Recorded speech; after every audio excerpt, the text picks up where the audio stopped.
As a preliminary matter, this is the chair of the Grafton Public Library Board of Trustees. Permit me to confirm that all members and persons anticipated on the agenda are present and can hear me. Members, when I call your name, please respond in the affirmative. Karen Sepitelli. I here. Doug Bowman. Aye, here. Daniela Sharma. Here. Martin Essner. Here. Staff, when I call your name, please respond in the affirmative. Beth Galloway. Here. Okay, so good evening.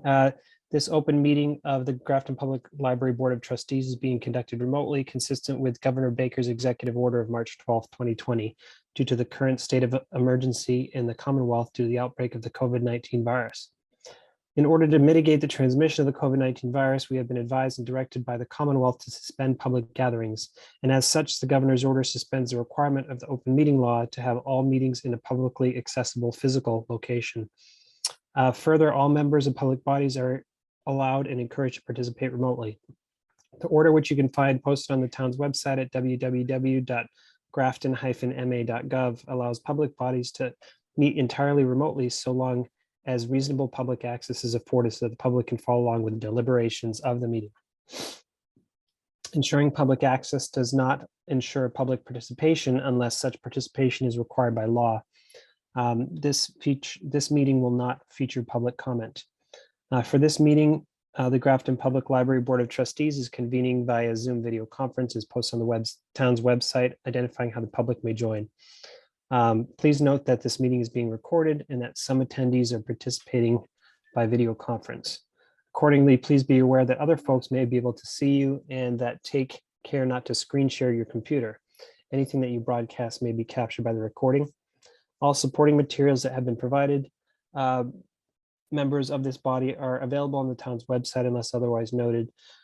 The public is encouraged to follow along unless I note otherwise. We're now turning to the first item on the agenda. Before we do so, permit me to cover some ground rules for effective and clear conduct of our business and to ensure accurate meeting minutes. I will introduce each speaker on the agenda, and after they conclude their remarks, I will go down the line of members, inviting each by name to provide any comment, questions, or motions. Please hold until your name is called. Further, please remember to mute your phone or computer when you're not speaking, and please remember to speak clearly and in a way that helps generate accurate minutes. For any response, please wait until the chair yields the floor to you and state your name before speaking. If members wish to engage in colloquy with other members, please do so through the chair, taking care to identify yourself. Finally, each vote is taken in this meeting will be conducted by a roll call vote. All right. I noticed we don't have a scribe. Do we have a scribe tonight? She's at work covering the desk at the library. So what I will do is have her watch the meeting after it's posted and take the notes from there. Yeah, and I just grabbed a pen and pencil to write down motions and start and end time, which are the key details. Great, thank you. Okay, I don't have my email quite in front of me yet. Does someone have the agenda in front of them? Otherwise, just give me a moment. Yeah, I do.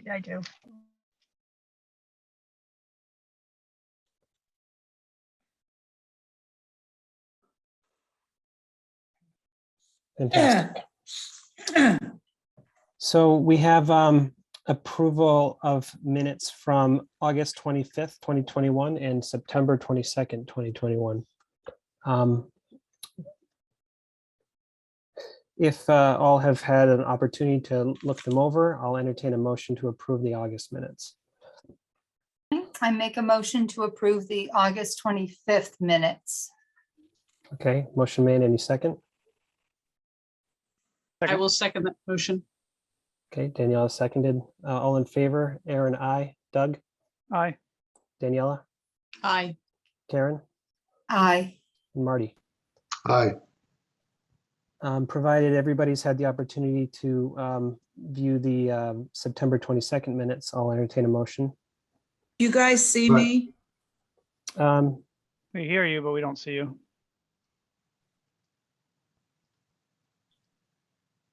Well, Looks hello, like you're Dana. muted now. Okay, Marty, I think you want to make a motion. I want to make, no, I want to make a point that Dana's on, but she's muted. Okay. Her vote wasn't taken. I think Oh, we need please. to get Dana to unmute herself. Okay. Do you see my Um, D? Yes. Yeah. Okay, yeah, I'm here. Okay, so do we have Sorry. your vote for the August 25th minutes? Yes, I reviewed them. They look fine. Okay, Aye. great. Thank you. I declare the motion carried for the August minutes. For September 22nd. Provided people have viewed them, any motions? Marty? I move we approve the meeting minutes of September 22nd. Okay, motion made. Any second? Second. Great. Okay, motion made and seconded. All in favor? Aaron, I. Doug? Doug, aye. Daniela? Aye. Karen? I abstain. I wasn't there. Okay. Mhm. Marty? Aye. And Dana? I wasn't there, so I guess I can't, I should abstain too, right? No, you don't need to be present. You need to read over it. And then if you trust your colleagues that the meeting, Okay, that they're agreeing. I read Then- over it. I trust the colleagues. It was it captured the meeting. Okay, so can I change my vote then, Aaron? Yes. Aye. Okay, great. I declare the motion carried for the September 22nd minutes. On to bills, fiscal year 2022 warrants 10, 11, 12, and 13.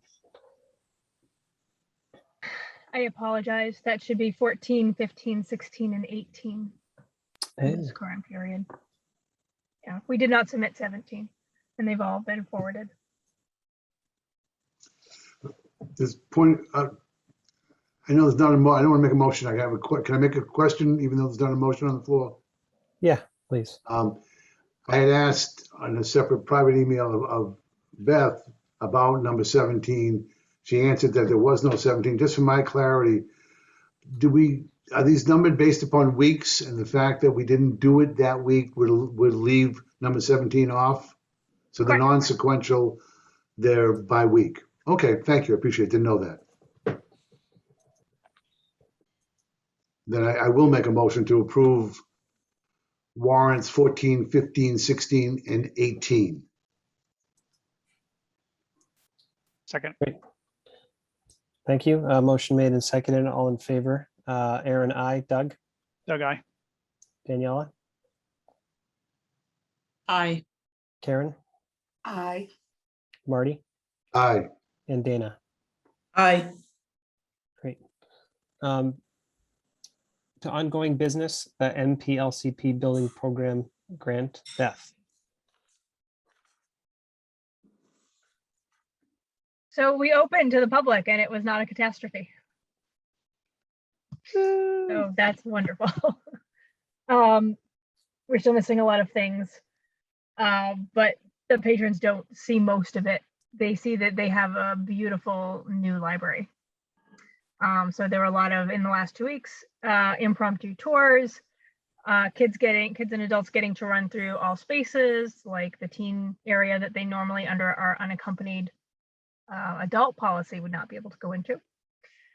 Meeting rooms have not been available because we still have things stored in them, and it was an extra layer for the staff to start booking those rooms. So meeting rooms will be available beginning November 1st, with the exception of 2 that are still going to have some items stored in them until we get all the rest of the shelving.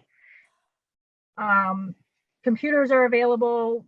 Printing is a little bit of a challenge. IT has been around and helpful, and they're just waiting on me to provide a TechSoup login so they can get some software to manage those computers. And I did provide that today, so we're a little bit closer every day to that. We've held some programs. We had a great partnership with Small Stones Festival of the Arts. Thanks, Dana. We had at least 100 people attend the 4 events over 4 days, and they really enjoyed the space and were able to utilize the technology in community room A and B. Because we didn't have an elevator lock or a locking gate for the stairs or a key card entry system, it meant staff had to be in the building because we couldn't secure it. So I and Cindy Zariello both spent some time to do that, and it worked out just fine. But going forward, we would like to not make that community room available after hours until we get that gate. Because I don't want to work Saturdays and Sundays and Friday nights, Aaron. Yeah, Not I even agree my with staff. I agree with that, and I think we discussed that offline too. Yeah. I think the communication has been to the public, and feedback that I've gotten from various people who would like to start using that room is that they're told they can't without paying somebody right now, and really that's big. And the way I described it to those people is because we don't have the security gates up, and once that's up, that'll change, because the public is hearing that, oh, this is a community room, it'll be available when the library is closed, but then they're hearing they have to pay somebody. So, well, yes, for now, until that's finished. Is that accurate? Yeah, the issue too, though, is you need somebody to be willing to be paid and stay, and even offering time and a half. I had one person for 4 of the evenings, and I had to do the rest because I didn't want to renege on our agreement. Yeah. Yeah, No, staff I are agree. overwhelmed and exhausted. Yeah, it's going above and Yeah. beyond, above and beyond their duties for something that really wasn't scheduled to happen anyways. We figured we'd have the gates there. Okay. Yeah. Great. Landscaping is ongoing. Andy has been around checking in on the project daily. I've seen him once or a couple of times. Our schedules don't always overlap. The patio space is looking really great with beautiful brick walls going up, and it's dug up and marked off. So people are eager to see that up and running. We're waiting for sign-offs and approvals to lower all of the ADA non-compliant counters, but that's in progress. I have signage and I have a draft of all the drawings for what's going to happen. And I've been very accommodating with the construction company for when they can get people in. I said that there's no restrictions, like we will work around you. We want to get this done. When I asked at this morning's construction meeting if we maybe might be done with it by mid-December, the response that I got was don't count on it. So it's going to be a while. And in spite of that, and other outstanding issues, we're working through the punch list. We're down from 100 items to about 30 items, which is really great.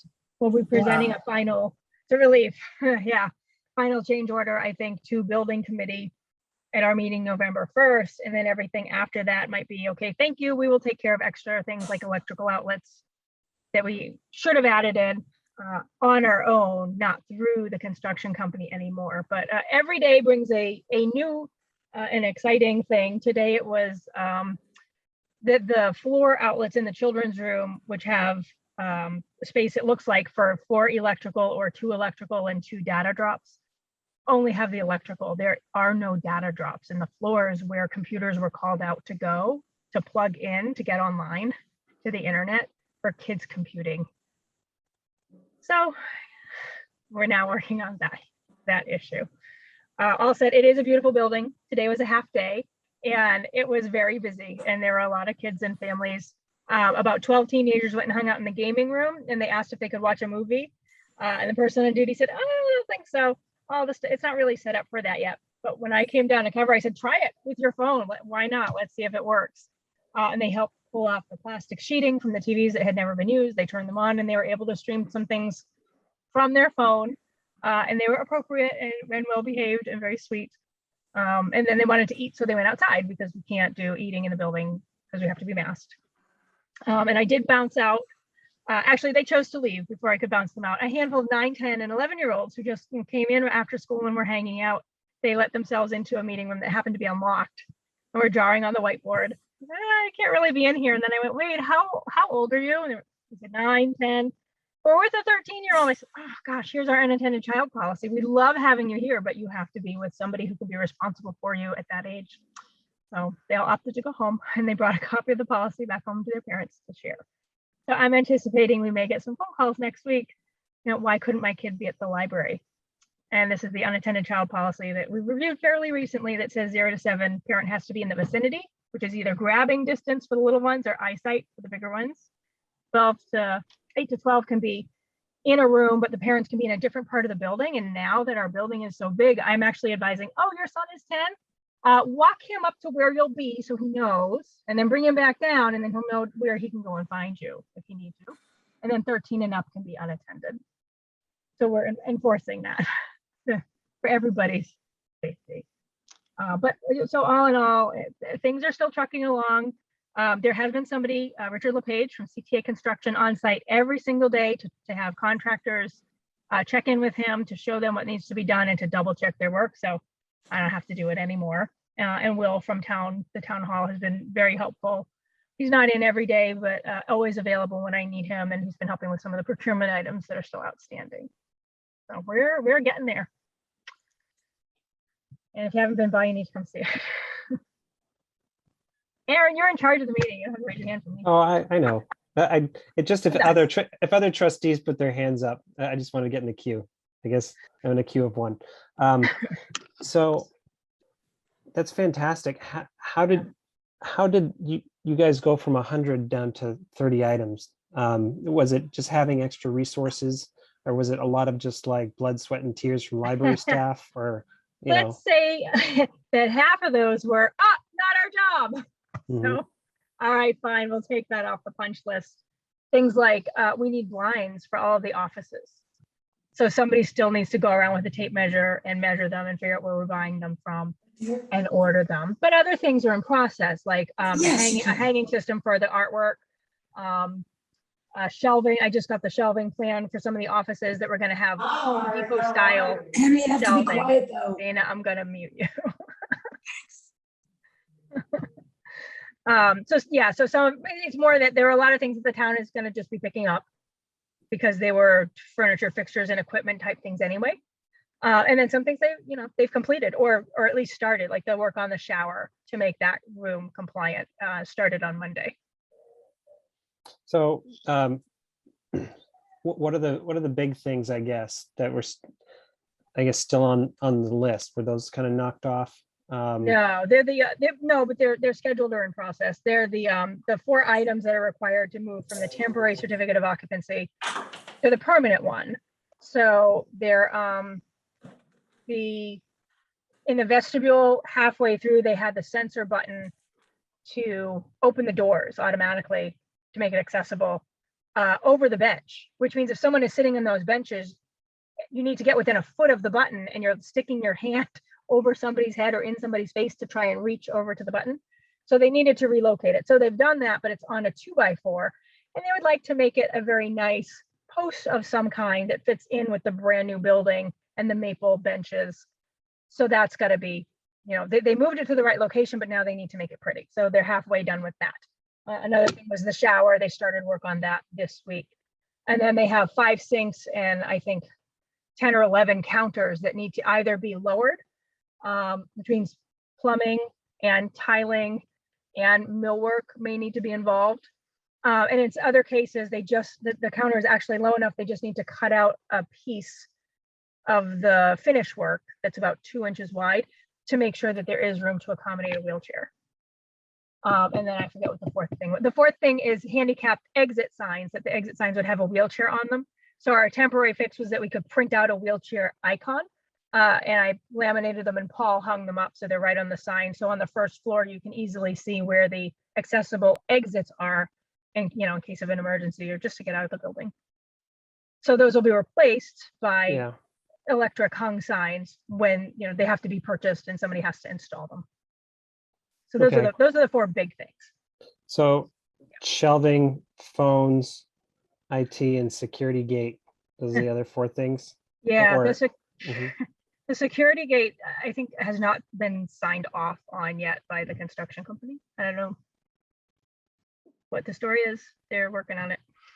We have a design. Yeah, and Phones? Please go ahead. So phones, we have a new system that's compatible with the school system, but there was an assumption that our old number could be programmed to be forwarded. And apparently that's not the case. So there are no phones ringing from incoming calls right now at the library because we haven't announced the new direct number. So you call the old number and it goes to the old system, and we can only retrieve those voicemail messages by dialing into the old system via the municipal center, which isn't hard, but it takes a minute. It's a lot of buttons. Or we all have voicemail to email forwarding. So like all the ones for the children's room and main desk do get dumped into a Gmail account that staff are checking periodically through the day, and then we can make an outgoing call to follow up. So I was able to get in and change that, what do you call it, auto attendant, to say, thanks for calling the Grafton Library. We are open, but the phones are under construction. Leave a message and we will call you back during our operating hours. And all the voicemails on the extension should also say that. But it's complicated. And today I just sent off another email to say, listen, if the two systems aren't talking, then just tell us what the new number is, and we will change everything over and announce it. And in the meantime, if they are still calling the 508, we'll still get the voicemail. And if we need to take 6 months or a year to phase it out, we can, but we need to have incoming calls. It's unacceptable that somebody can't pick up the phone and call the library. The municipal center is calling and getting complaints, but they can't transfer from their system at town hall to our new system. So, yeah. Okay.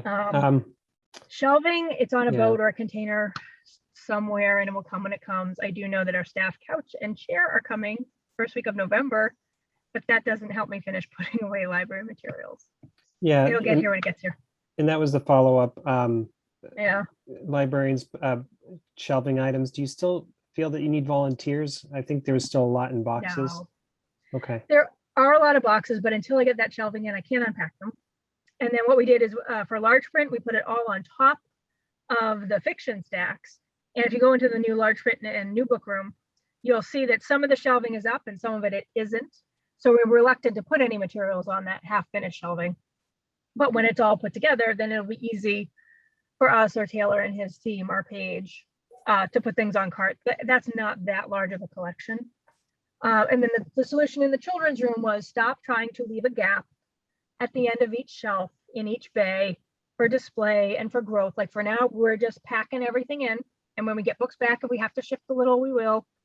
But let's just pack it in for now. And we met with the architect and the interior person to discuss adding additional shelving for the children's room that we had never included, because we feel very strongly that there isn't enough to house the current collection, let alone room for growth. So I've already talked a little bit with Dana and maybe with Doug, or maybe she talked to Doug, that we will have a quote from Tucker of additional shelving that we need so that we can get to 20 years storage and growth in the children's room, as well as there's some other miscellaneous furniture pieces, like miscounting how many file drawers we would have needed for a given office. We ordered chairs without arms, and people would like to add arms, and that's easy to do and not very expensive. So we have a list that we've been working on of additional items that we think the capital campaign will fund for us. Okay. Thank you, Beth. And then IT's been go ahead. around, and that's progressing slowly. Okay. Yep. Well, I'm going to yield the floor to Marty. I saw a hand up. Unless, go ahead. No, thank you, Aaron. Thank you, Aaron. I'll pass. You covered all the things I was concerned. Thank you. Yep.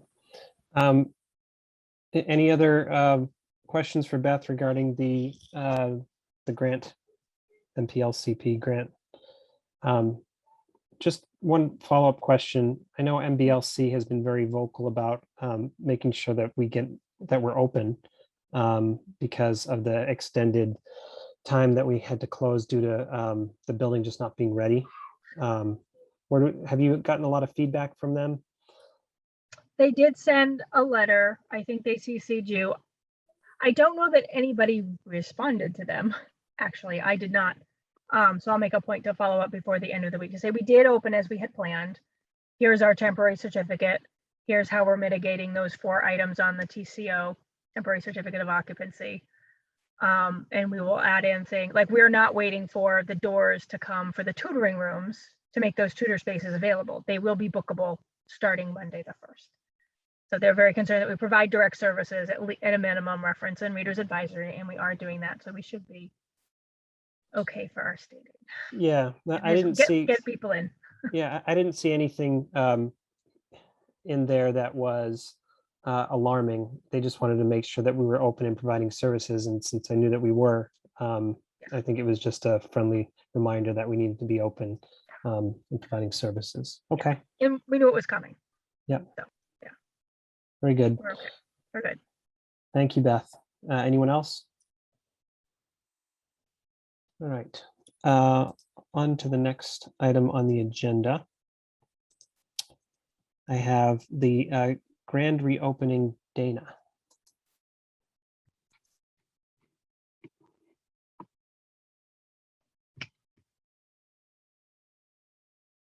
Are you there, Dana?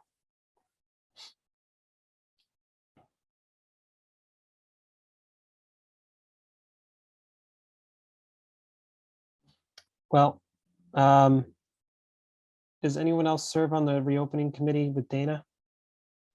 I'm here. Okay. Sorry, I had to move because it was too noisy because of my son. Sorry. What I know about it, a couple things, is that we were not downstairs. I'm sorry.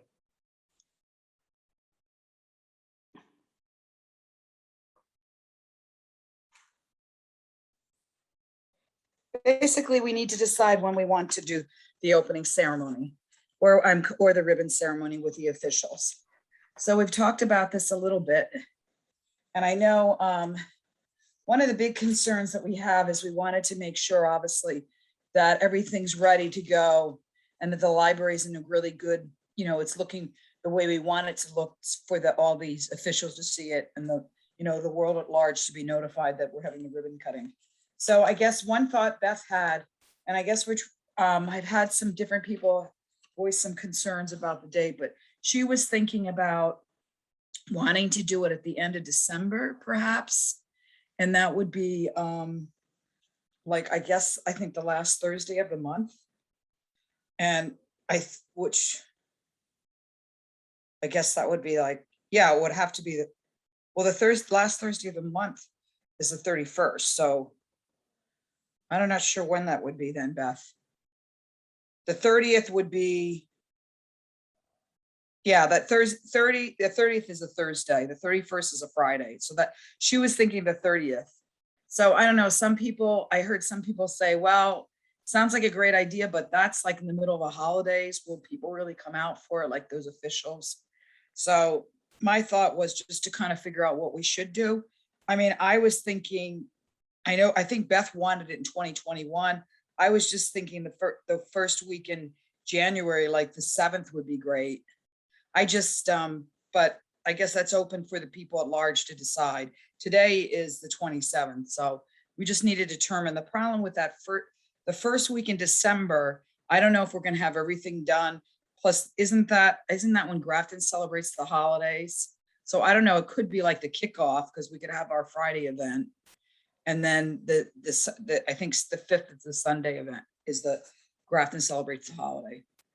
So I don't know what people think. Our idea is to do what we had said before, is just invite the local people, all the officials and all the Mass Board of Library Commissioners and all the important people that we need to come, and let anybody from the community come to it.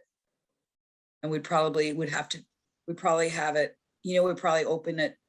I would think since our main entrance is really is what's by the parking lot, is maybe have events take place there, but we can discuss that because that's kind of what's really big, because that's a new main entrance and it's handicapped accessible, opens into the lobby and all of that. So I don't know if you want to talk about that or you want me to work on it, but right now that's what's happened. We haven't had any meetings for a while. Obviously we can reconvene. I was the one that was supposed to work on this with help from the other people. They're mostly, when I say the other people in the committee, they're all excited about the big celebration. So I said I would do this because I think this is pretty important too. So I guess we just have to decide what we want to do and what we feel comfortable about doing. Okay, I can start, Dana. Sure. Yeah, so just one thing that was, someone expressed their concern about really opening and advertising things at the library as if the library was open and fully functional if we don't have like a ribbon cutting ceremony or a grand opening. So, different events in the community rooms could be advertised, and, I guess the way I'm missing your point. Right. So this was just being expressed to me. So I guess my point is having a grand opening sooner than later would be preferable in the eyes of the community. Okay, Because of the way it may look from the community saying, oh, well, you know, really people are advertising events and, you know, they're not even fully open yet or had a ribbon cutting ceremony. This has just been expressed to me and I'm bringing it up to the board as, you know, for general discussion. And I more for agree. you, Dana. Yep. Yeah, no, I agree. My only thought is, I mean, these were extraordinary situations we found ourselves in with the supply issue and stuff. And knowing the Graftonites the way I do, and Beth and other people know, first impressions are very important, and we don't want to have a lot of negativity. So I think Beth has said that soft openings are accepted. I don't have an issue with that. And honestly, I mean, things were like, even in the community room that was used, that was planned like, I don't know, maybe 5 or 6 months ago. We had to use like, I guess there were, I think it was Beth has actually lended some screens to be used because we don't have the doors that close off the kitchen area. So, I mean, it didn't look like a finished product. And Beth actually was really gracious in what she wanted Small Stones to pay, because there were all kinds of issues. So we're really, I feel like we're just really opening, and that I hear what you're saying. And I actually thought that myself until I listened to what Beth had to say. And then I went in the library and I saw how things weren't really all open. And we're still wrestling with finding out, like, we don't have data ports for their computers.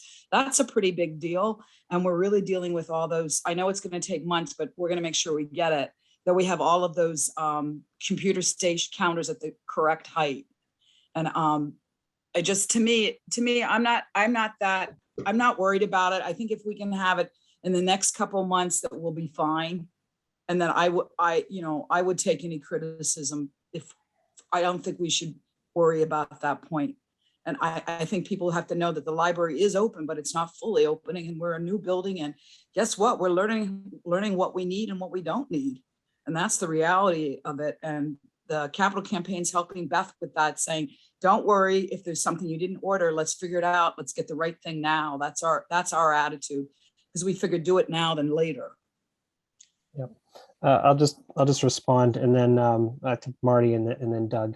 So Dana, I agree with you, and my opinion is that we open as much as we can, not things prematurely, but as amenities become available at the library, we make them available to the public, whether or not we can't have a ribbon cutting ceremony right away, because it's difficult to do during a pandemic to promote.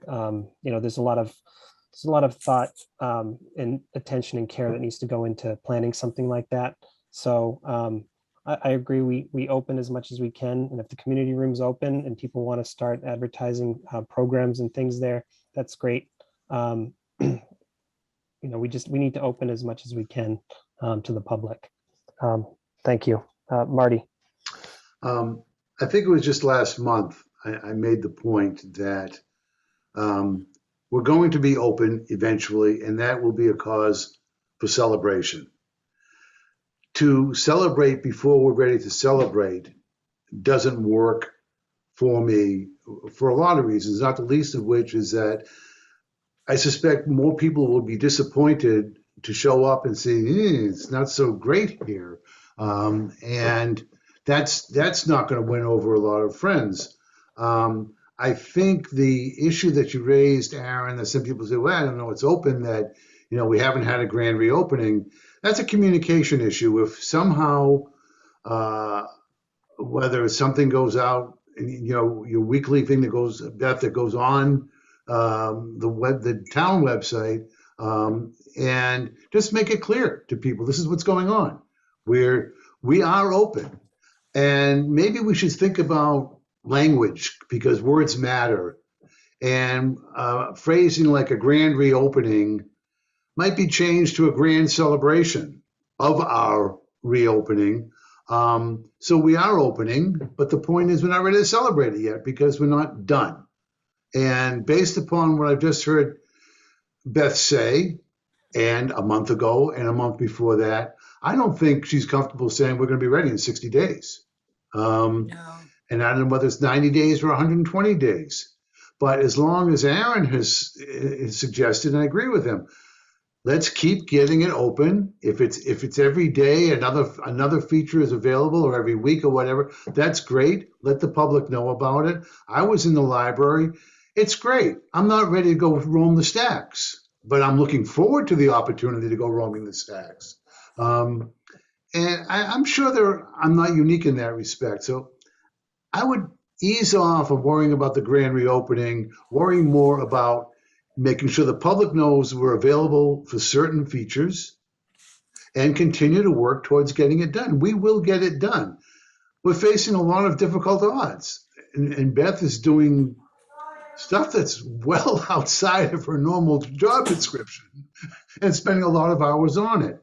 I don't really like the idea of putting the pressure on her and getting something done ready for grand opening in 60 days that is impossible to be ready for. Can I say something? Yep. I'm fine. I think we just need to all be comfortable with whatever we come up with. And as I said, it should be predicated upon if we feel like we're really ready. So I'm really, based upon what trustees and other, important people think, I'm ready to do what you think's right. And we could call it just a grand celebration, a grand opening, or we can work with the words. So I don't know. I think Beth has something to say. So thank you, Dana. Doug, did you want to comment quickly? Yeah, just quick. I mean, there's a couple things we're talking about though, right? We're talking about a ribbon cutting ceremony, right? This is when we have the MBLC and we kind of put the Right. ribbon, we cut it, and that's kind of like opening it up. I think that can be a separate event, a kind of a small event. I mean, we're obviously invite a bunch of people, but I don't think the library has to be 100% fully open to do that event. Now, when we have this celebration or a grand opening where we're expecting to have all these, hundreds of people come through and get tours and introduce them to all the different new space, that to me is separate from this ribbon cutting ceremony. Thanks, Doug. Beth.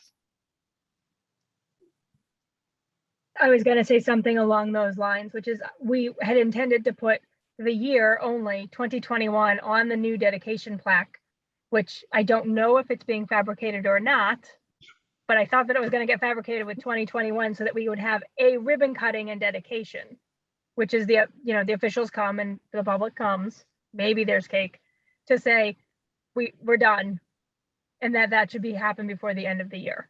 I had been holding on to, can we get the counters done by then?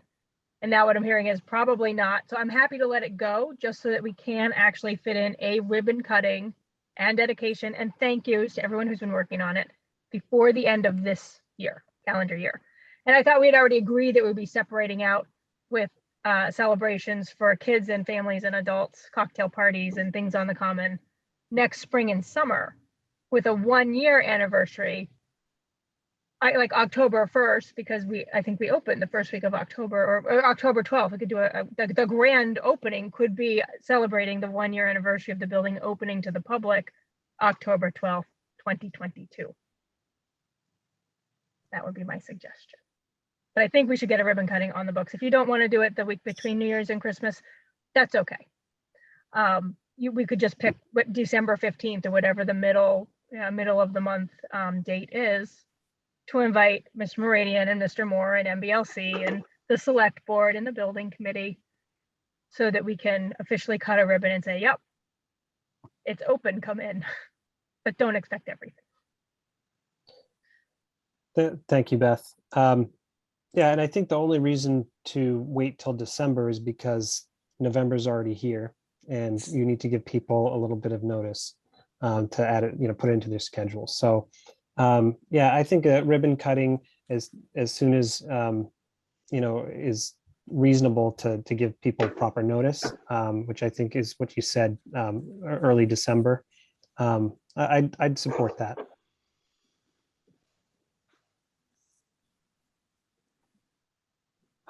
So Dana, do you have any action items then with the I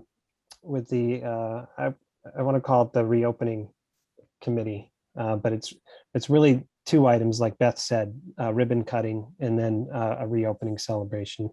Yeah, right. That was never an issue. Yeah, I don't all agree to pushing it out until June, but I think it would be nice to have a spring celebration or something. But let's see what happens with COVID-19 and all of that. But I don't have a problem. So I'm looking at my calendar now. Maybe the 10th or the 17th. We have to get letters out. I mean, I think we have to, I don't know, maybe we'll have to figure out emails or how we're going to let the world know at large.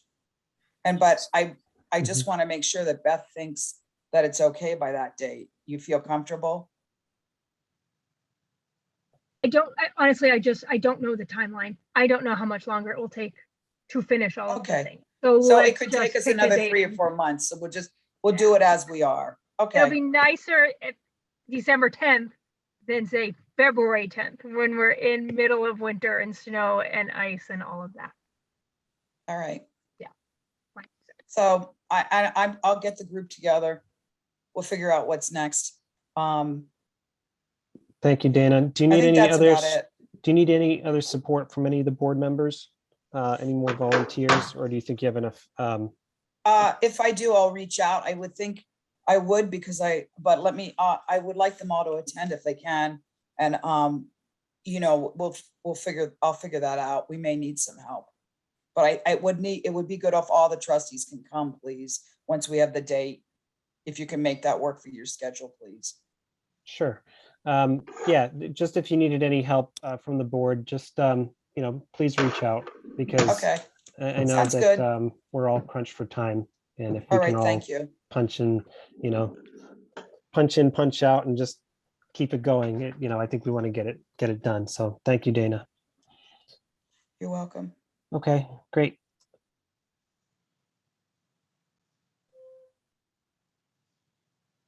Okay. On to the next item on the agenda. We have the fiscal year 2022 budget update. Beth. Thanks. So I got a report at the beginning of October that covered all of September, and I sent those out. We're so far so good, on track. They had not included the state aid, which is Fund 20 funds. So I did ask for that and got it today. There were no surprises to me. We haven't spent from it. But that's the accounts that we agreed we would pay bibliotemps from. So that number will start to go down because we've hired 2 bibliotemps. I'm happy to send out the Fund 20 report after the meeting. I didn't want to send it at 5 o'clock and then have people feel pressured to look at it. We're about to start the 2023 process. Okay. But I do feel we're just barely into the first quarter. It's too soon to say, oh my gosh, I'm going to run out of money to pay the electric bill as of today. So far, we're okay. That's good. I know a lot of effort went into the planning for a library that didn't exist. So I'm kind of eager to see how all the planning and expenditures, work out in the end. But you're right, it's too soon to know.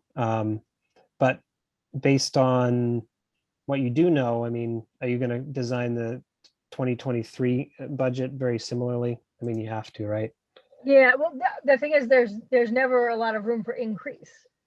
So we can, in theory, go up 2.5% overall. I already know I'm going to need more staffing because I don't even know where on the agenda this fits, but we really have like crisis point with 5 desks to cover 60 hours a week. So like every night there's 6 scheduled, but if one person takes leave time, we're like, okay, 5, that's minimum staffing. We can open, we'll be fine. But then 2 people call out sick and now we're closing the teen room. So we've started making a list to document those issues because I think I get like this fiscal year, increases have to be put towards staffing because if we want to keep the building open, we need people to staff it. So that's priority. Big building. Thank you, Beth. Any other questions for Beth regarding the budget? Okay. Well, thank you, Beth. On to the IT update. We love the new IT company. Mhm. The only thing that makes us sad is they're not dedicated a day a week to Grafton like the old company was. So we build up a stack of issues and then they come by. And they've also been able to provide remote assistance. They have been really great to work with. CMD is the company. So yeah, they get to us as they can. They're also doing, work for the whole rest of the town. I am doing, or refusing to do, I guess, a lot of IT work that I could actually probably do, but I have to dedicate my time to the things that only I can do. So I did ask, yay me. I did ask Kevin, it would be great to have a full-time IT person, and he kind of laughed and said, we could set aside some money specifically for the library for the next fiscal year. You're probably not going to get a body. And that was what really is needed, though, to manage 40 machines, plus all the staff computers, plus the copier, plus the wireless network. Things are more stable, certainly, than they were a month ago, and they've been supportive. Thank you. Doug, please. So the guest Wi-Fi is working, visitors can come in and get on Wi-Fi?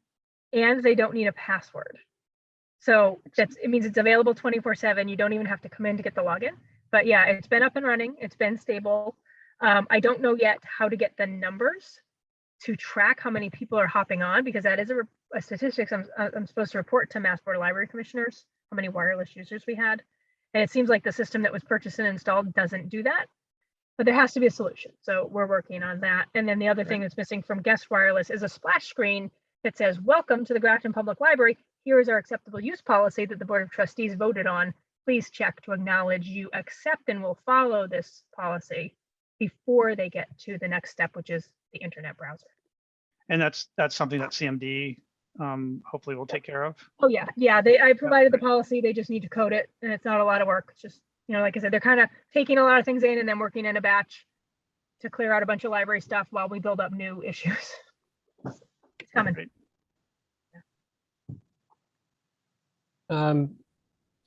So did CMD also do the wiring?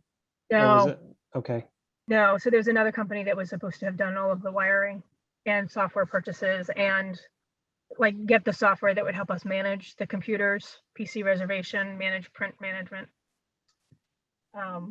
But they stopped working for the town in June. And part of the slowness of getting IT in the building up and running, once we had the wiring, like installing the computers, getting the software, making sure that all staff can print and scan.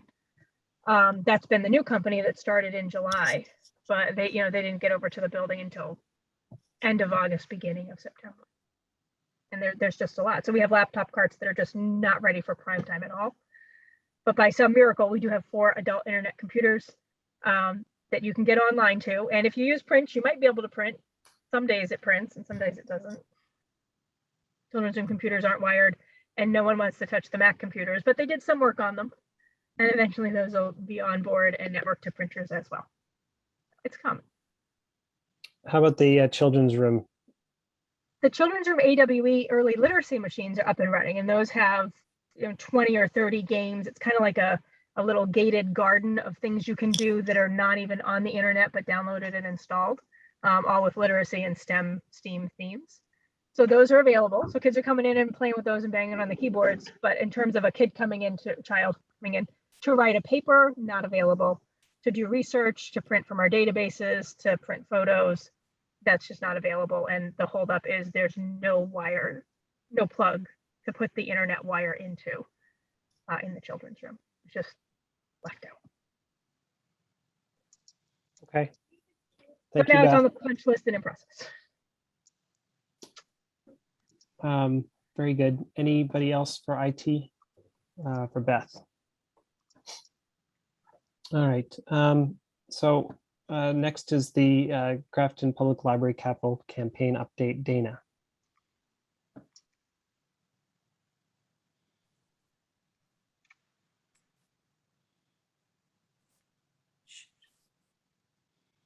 Am I I think unmuted? Yeah, we can hear you. Okay, terrific. Well, a couple things.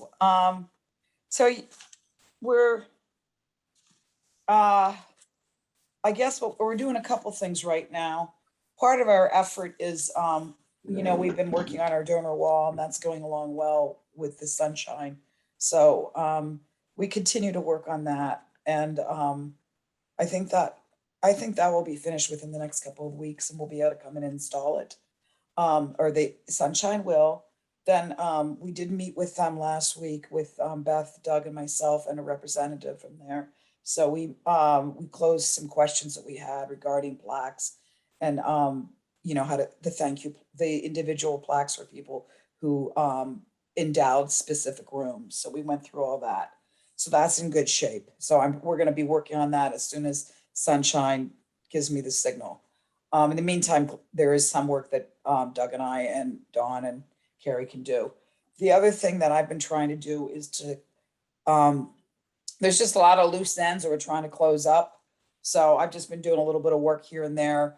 And some of it is like, I now have, I guess, Beth has been doing so much work, and it's a long story, but one of our, a donor wanted to donate a clock, and we went through a long cycle that didn't work out, but we're now probably going to it's going to be electric clock, and I believe the person met with Beth and Mark Sullivan to determine where the proper location, and then they're going to talk to the company that's going to create the clock like tomorrow. So I think that's running smoothly, and the idea is for Beth to step away so I can do some of the project management, account management work. So that's working out well. The other thing is one thing that did happen with the donor walls, we realized one thing that Beth has realized now that they've been using the library in and out and how it functions, and the front door, which really is our main entrance, which is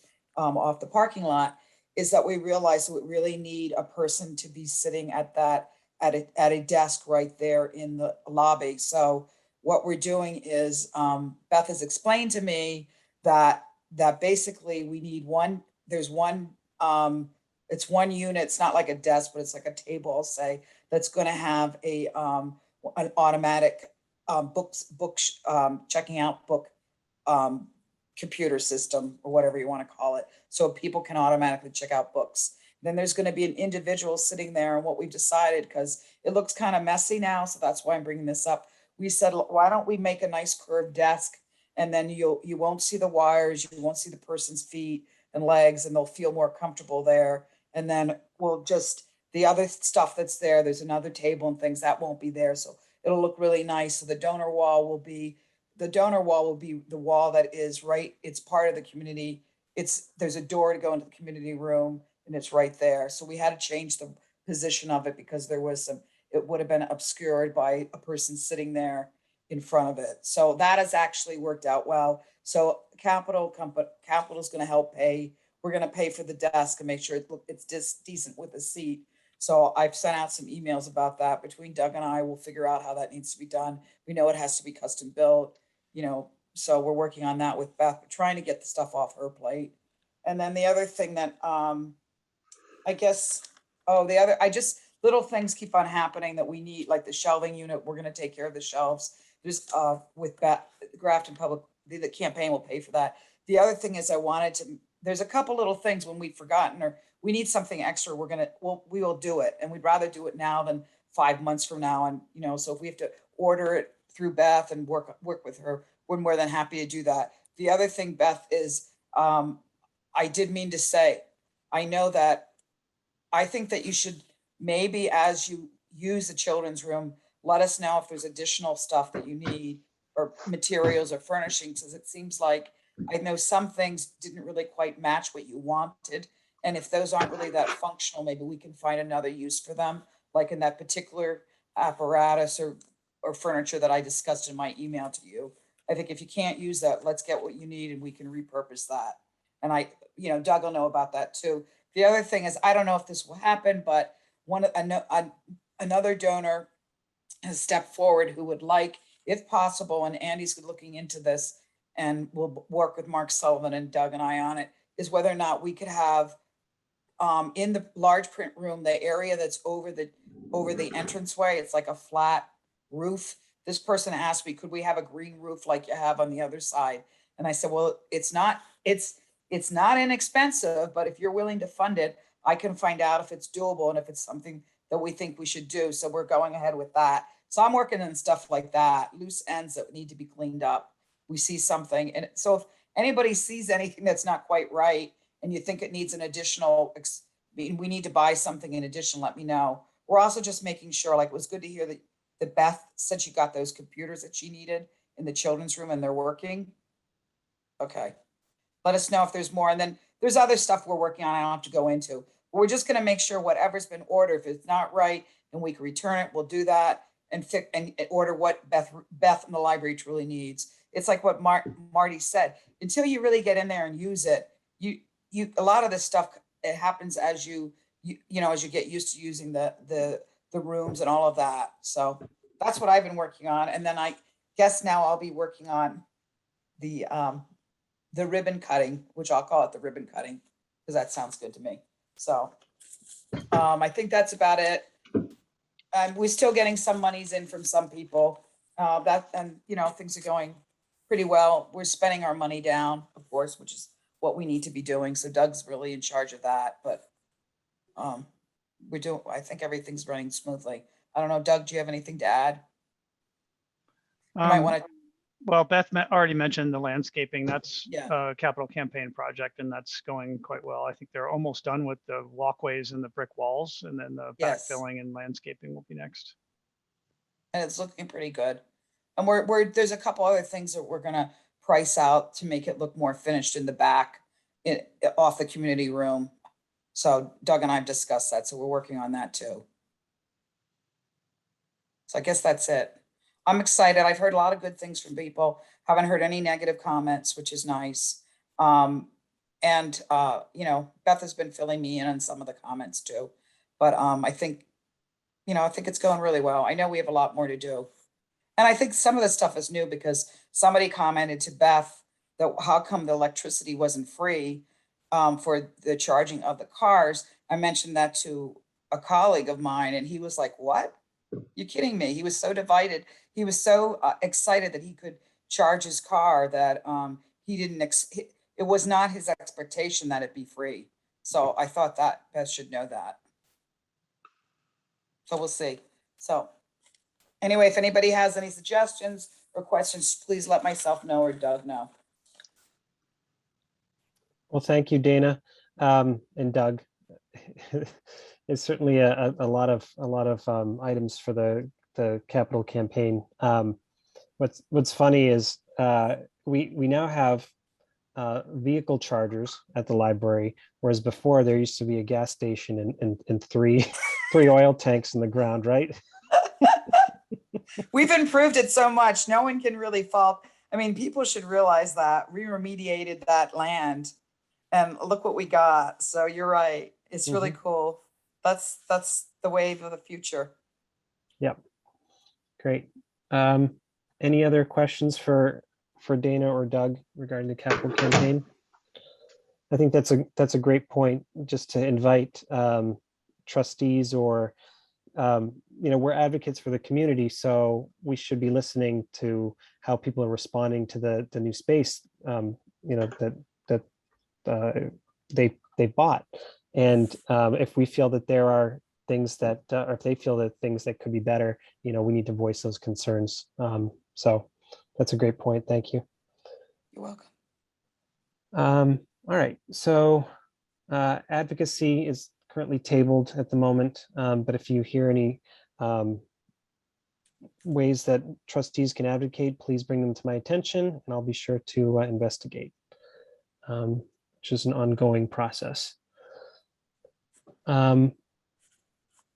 Friends membership and update. I think Stephanie attended. I don't believe she's joined the meeting.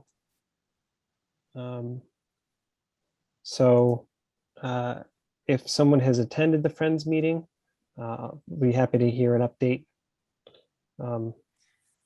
This is Dana. I haven't, but I know that they're moving forward. Because I'm on their list. They're moving forward with next Saturday, the 6th, from 10 to 3 is going to be their book fair, which they're calling their fall book fair. And that's going to be right at the library. So I'm just helping them promote it. So I think they're just really starting to promote that right now. I think a release went out, which should be published this week. And we have it on the e-boards, which are throughout the town.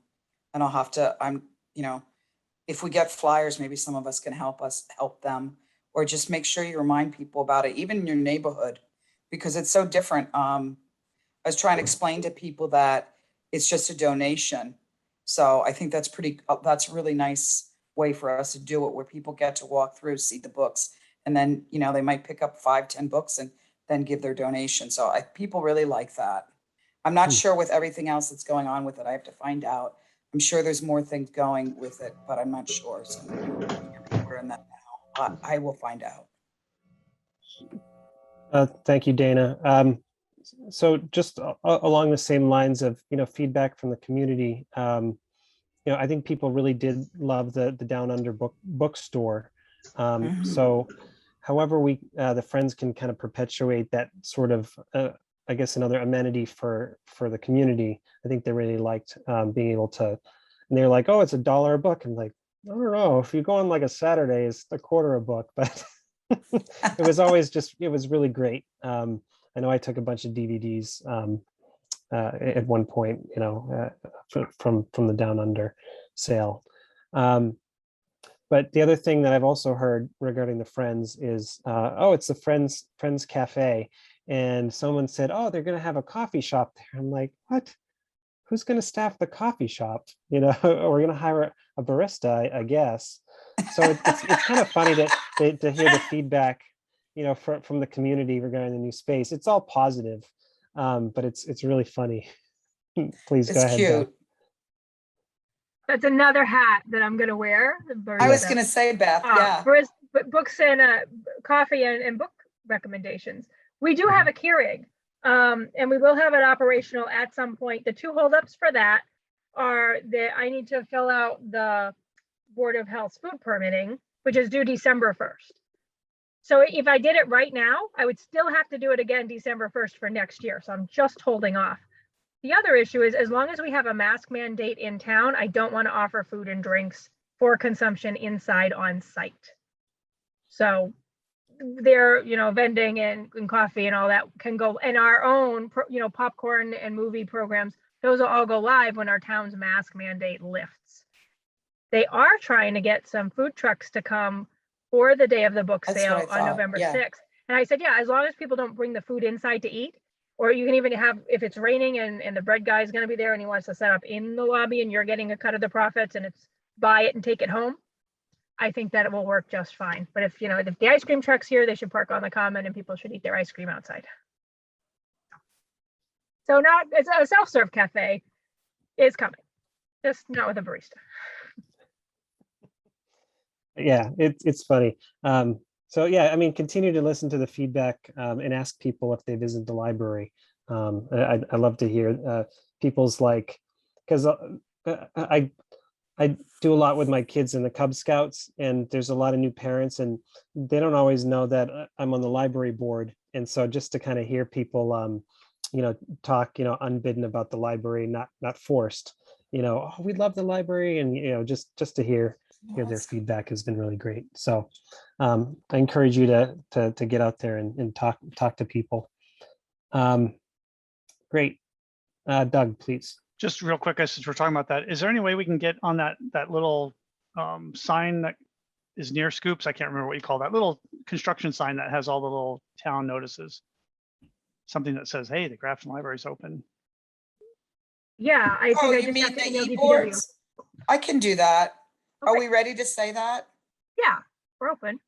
I can do that. I'll Chris, do that. I'll just say the library, I can take care of that tomorrow morning or tonight. So I'll just say the library's open. I'll just say Grafton Public Library is now open. Yeah, we can do that. And then we do the ribbon cutting. Of course, we'll do that. Sure, that's a great idea, Doug. It flew right by my head, so thank you. They're running something about the Friends though for us. So I'll do that tomorrow. That's a great idea. Because people don't know. I was talking to somebody who was thinking it wasn't open, and I was like, yes, it is. So I think that's a terrific idea. Then we'll just make Beth and everybody really busy. Okay. Well done. Thanks, Doug. Anything else, Friends update? All right. Moving on, building and grounds, Beth. So I thought we had 2 volunteers who were going to do a walkabout, but I didn't see any walking about. So who do we have for next month? Oh, Doug's raising his hand. I'll show. That was me. I have walked around the building a couple times, but not with the intent. I've been looking at the landscaping, not the intent, but I can do that. So I'll plan on doing that soon, and then I can present at the next meeting. Okay, please be sure to include whoever else had volunteered. I don't recall how many. Was it just you, Doug? There was one person I remember reading the minutes, but I don't remember who it was. I'll reread the minutes. I think it was Karen or Daniela. I can't remember. Okay. Staff Thank you, Doug. and I have been hyper vigilant because we recognize if there are things that we want to get taken care of as punch list or residual construction. So we've been, yeah, like I said, hyper vigilant. So if and when a second pair of eyes comes through, we want to share our list of issues with you guys so that you can not duplicate. Do you want us We're to do already aware. inside too? I was envisioning we would only do Oh. outside. Oh, yeah, we But used to alternate 1 month outside, 1 month inside. Okay. And then in the winter months, we just did internal. Okay. Yeah. Yep. Great. On to COVID-19 update, Beth. I think we've asked all of 3 people to keep their mask over their face and their mouth and their nose. Everyone's been great and compliant. We printed out a list of area libraries you can go to that do not require masking for people who don't want to wear a mask.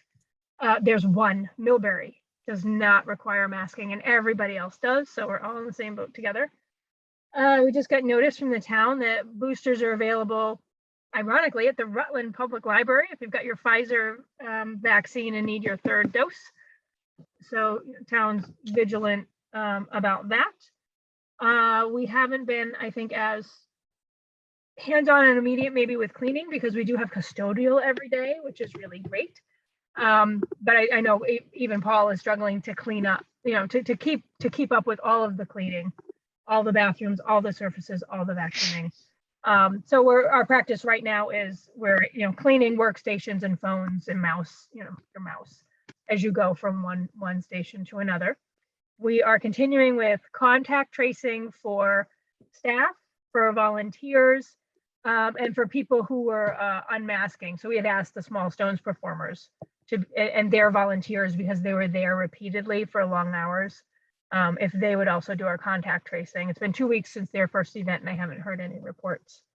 And then patrons are free to come and go. We're not doing contact tracing for them. The new employees who started were handed the manual, but one of the things that came to my attention as apparently the library got closed due to COVID when I was away, is that the town's COVID-19 policy and manual is from 2020 when we still thought that it was getting picked up by doorknobs and that it wasn't airborne. So we closed the building because a staff member who had not been in for a week came down with COVID. And then they asked for the town to come and defog, which means spray sanitizer over every surface, which I think is unnecessary and should be revisited. Staff members doing well and back to work, had 2 negative COVID tests, and no one else on staff got sick. So we're still masking and social distancing, and as I said, cleaning surfaces, and our new HVAC has a whatever level 13 filter. So we seem to be mitigating the spread on our own site, which is wonderful.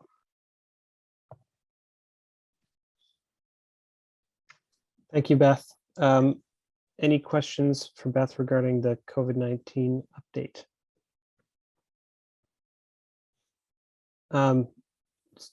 So we're following the town's masking policy.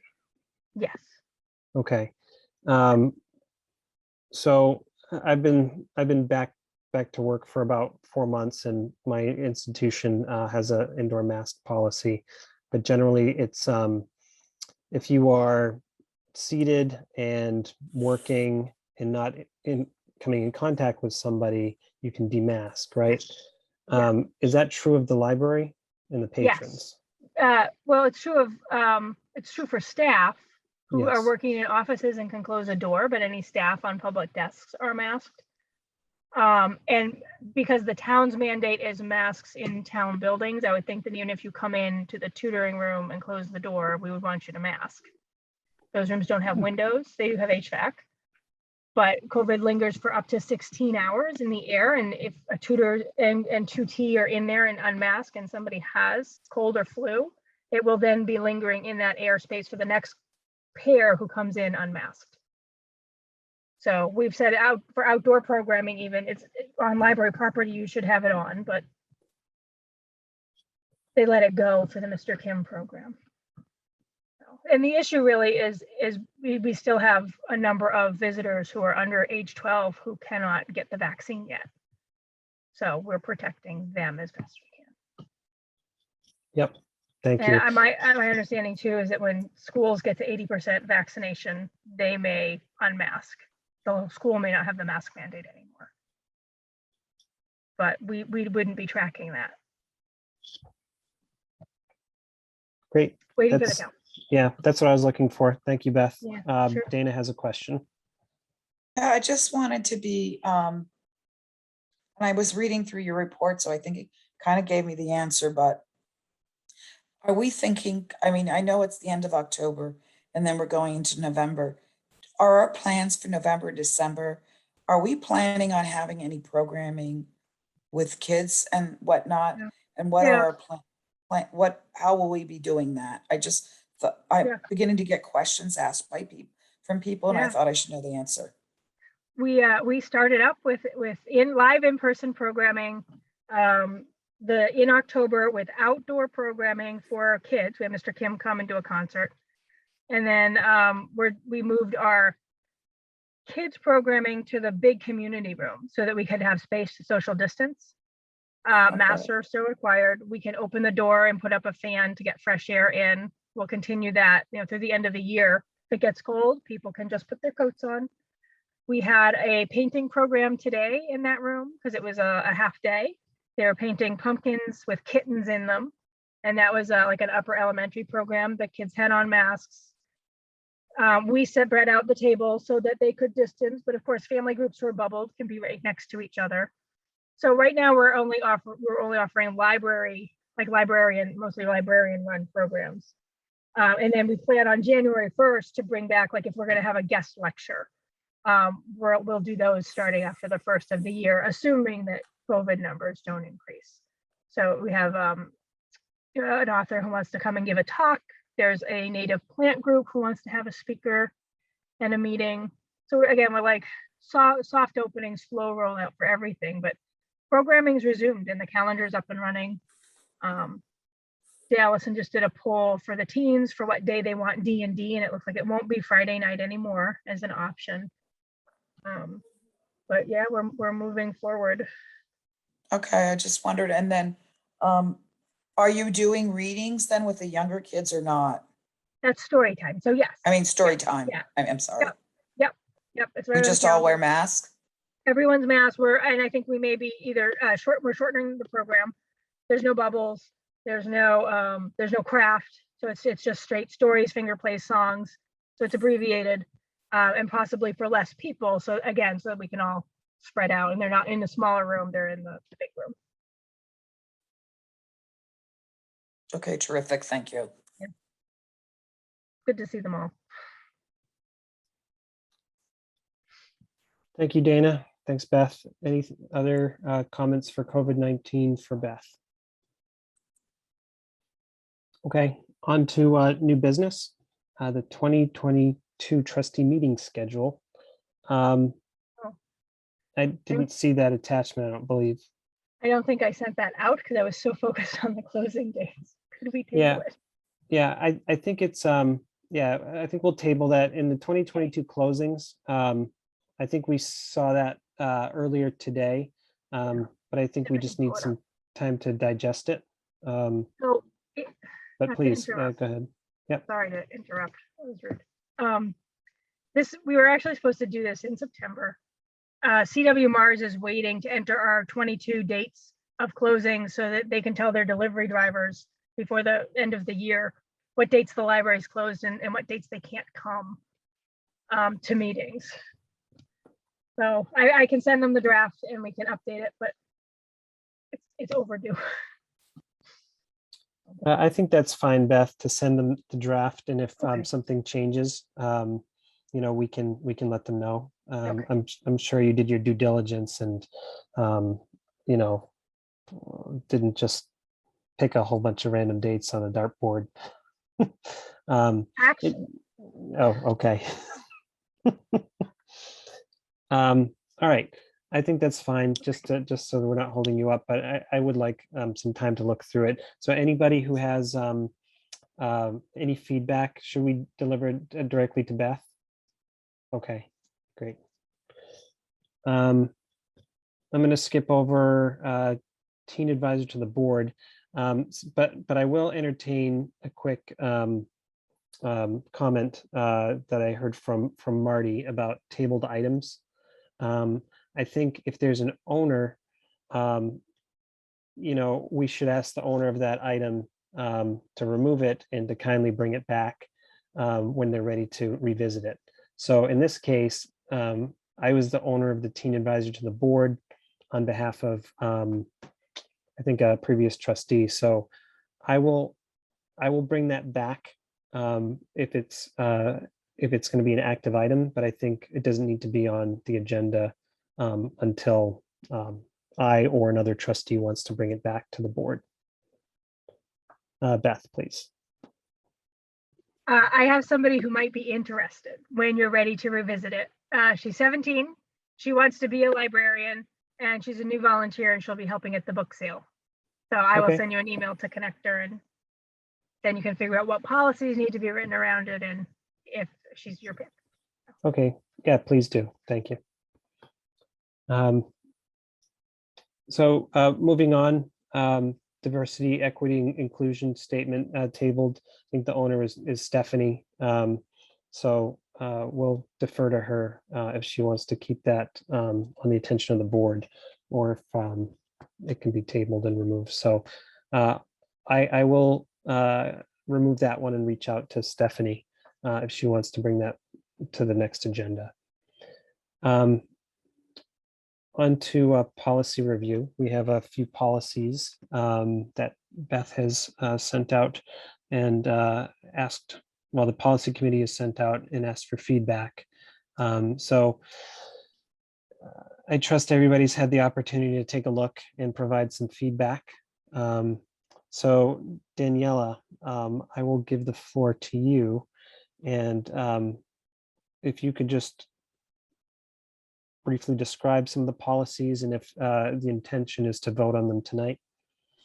Correct. There are two included in the materials with the agenda tonight that we were hoping we could vote on tonight. That would be the inclement weather policy and what we have called the bulletin board policy, which I believe had a different name previously, but was changed to bulletin board policy to better reflect what it actually is. I'd like to start with the inclement weather policy because we were experiencing inclement weather and it will be coming soon. I don't know, but I lost power last night, so it was definitely on my mind.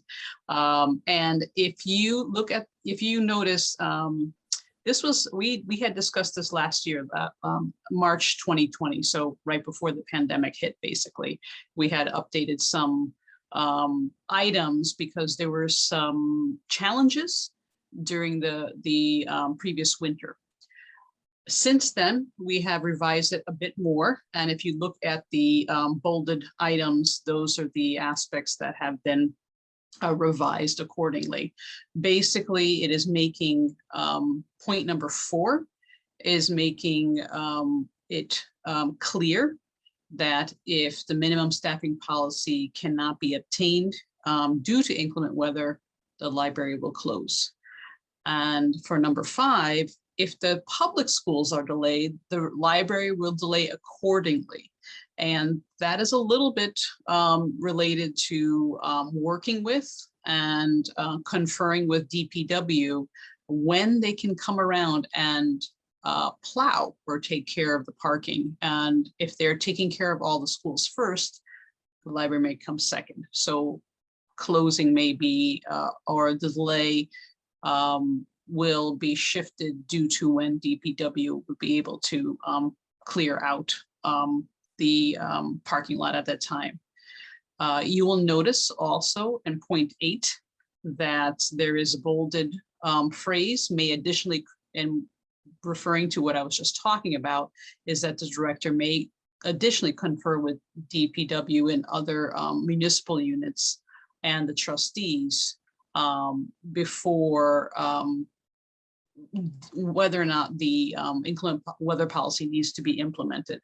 So it's not only town or trustee advice, it will also be the units that are physically doing the clearing. And the only other change I believe is we tried to make the language not binary. And I think most of the time we did, but I see that we may have missed 1 or 2 spots. So removing the he, she to there, but I think we missed a spot. Yeah, but we will update that accordingly. Any questions with respect to this policy? I think Doug, I saw your hand first, and then Marty second. It's at the end, that last section about staffing during inclement weather. I'm not really sure why that's in this policy. That seems more of like an employment policy.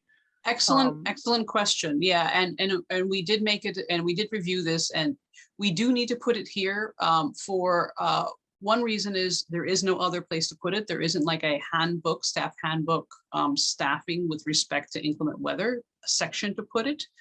This is a little different than town policy. With respect to staffing during inclement weather, this really is the only place to put it. It does seem like a little bit of a incongruous kind of discussion, so we put it at the end. But really, this is the only place, well, lack of a better term, policy-wise for this description, these instructions to reside.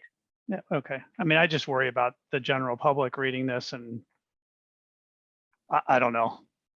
Yeah, we are. Just Yeah. If it's Yeah. different than any other department in the town or something like that, it seems it's not really a library policy per se. But okay. Well, can I comment on that? Please do. Yeah, so Doug, are you finished?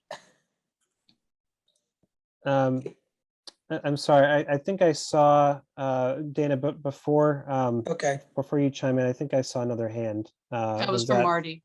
Marty, please. Yeah, I'm willing to stand down if Dana's who wants to discuss what Doug just mentioned. Yeah, If she I has a just different wanted to point. say, this is sort of, I don't know how to say this, but I know in the past it was really hard because we were on that hill in that, the North Grafton location. Now we're new, we're in a bigger parking lot. I mean, I hate to say this, do we have a feeling? Do we feel like we'll get the snow will be cleared better or faster? Because I think one of the reasons why we have to put that in there is some of the employees, there's been accidents where they fall and they hurt themselves. And I think the employees have to know, I don't know if the public needs to know it, but I think the employees need to know that if they can't make it, then, they can just, they could take unpaid leave or something. I think that's kind of important.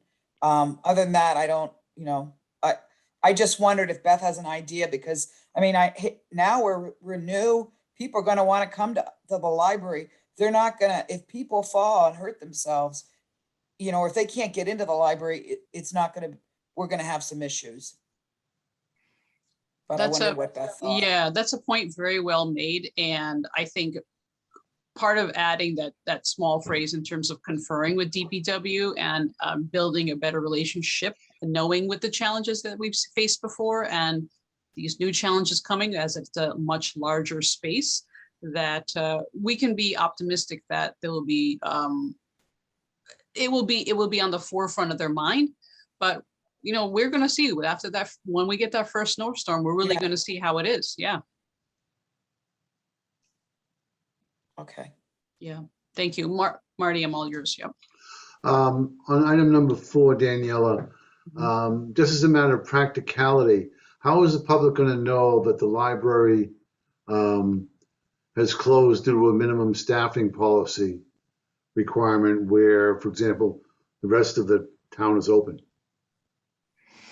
I'm not sure if we're making the distinction saying the library is closed due to that. You know, when we were first making the announcement, when the, you know, library is closed due to inclement weather, and subsection of that, it's because the staff members were not able to get in the building.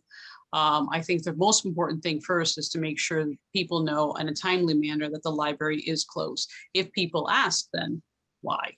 Then it may be up to, I will say, the leadership in the library to say that, you know, people were not able to get to their workplace safely. But that's a good point, and that people would not know why. I would assume that if we do have I can imagine if we're having a snowstorm, we're having bad weather, and some people are having trouble getting to their places of work, that it wouldn't be out of the realm of understanding that the library could be closed due to that as well. Well, so the question still is, I mean, would we post it on the library's website? I mean, if I were to drive up to the library to go and then find out that it's closed because of the minimum staffing policy, and should I always check the website before going to the library?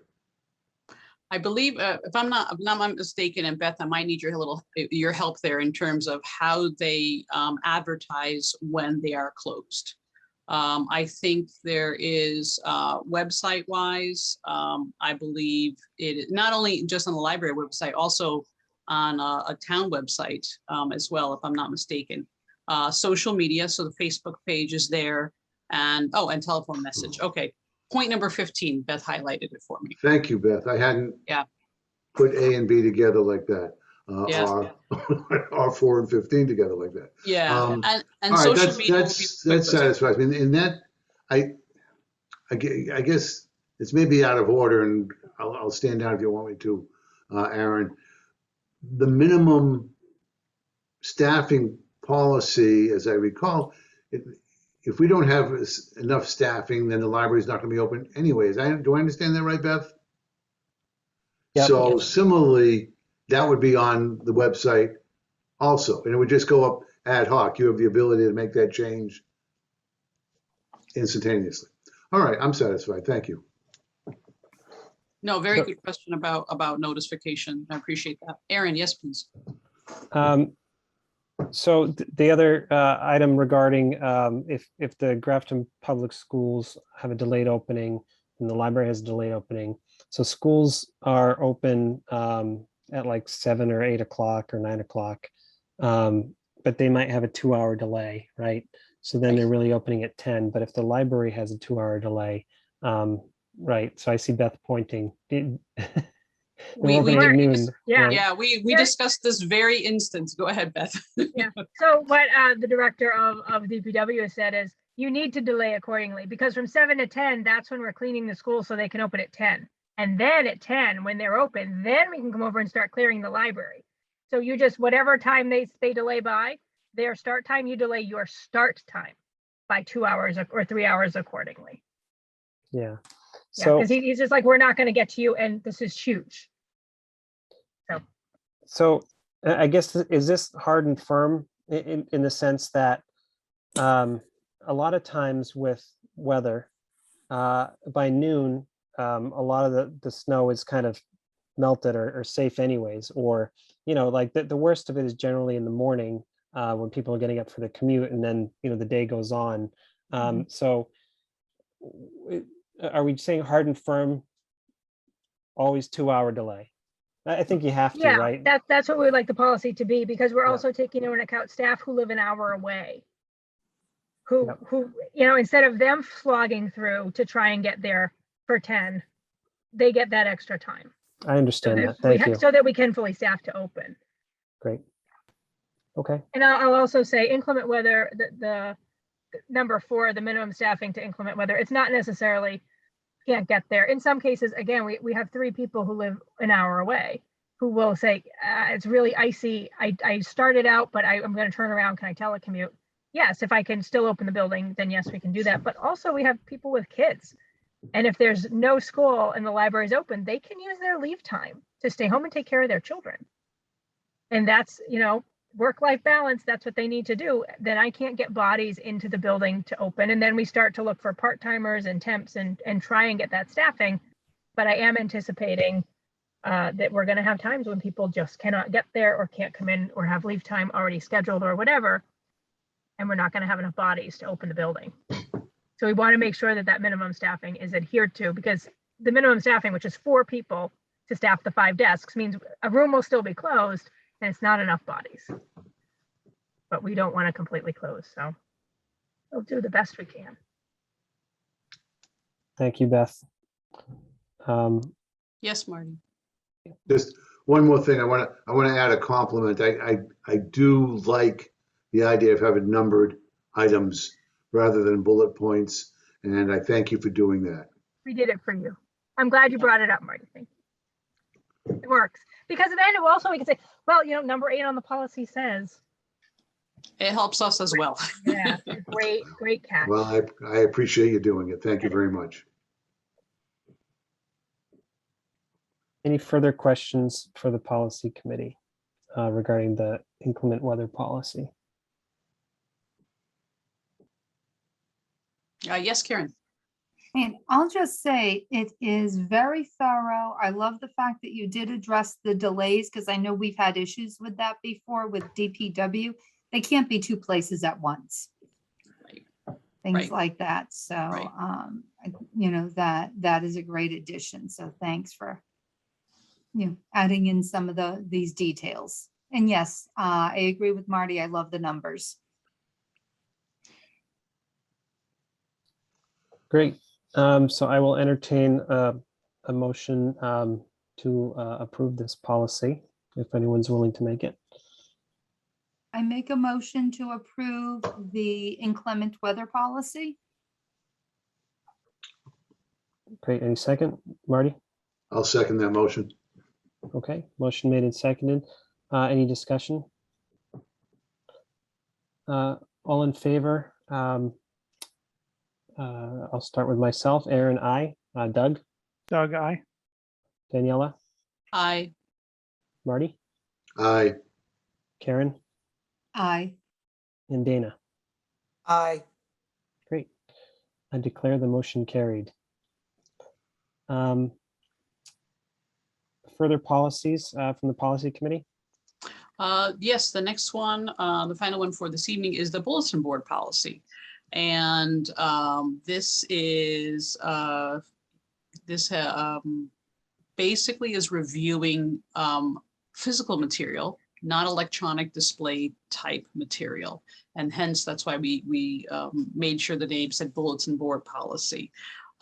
This is a current policy, and the updated aspects are in bold.